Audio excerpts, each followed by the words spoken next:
යසෝදරා දුප්පත් කුලයක ඉපදුණා. වැඩකාර දියාදින කෙල්ලන්ගේ අතරින්. ඒතකොට ඒ ගමේ ගෑනු ළමයි වතුරක් දිනනවා. සිටු මැදුරු වලට රජ මැදුරු වලට බොලේ කාලයක් ගියා. මෙන්න මේ කෙල්ලන්ට බබාලා හම්බෙනවා. තාත්තලා නැහැ. ඈත් එක්ක වැඩ කරපු ගමේ හැම කෙල්ලෙක්ම චරිතය නසාගන්න.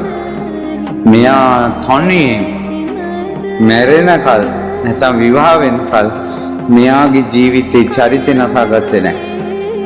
මුළු ගමක්ම නොමග යද්දී තනියෙන් රැකිලා හිටියා. අන්න යසෝදරා.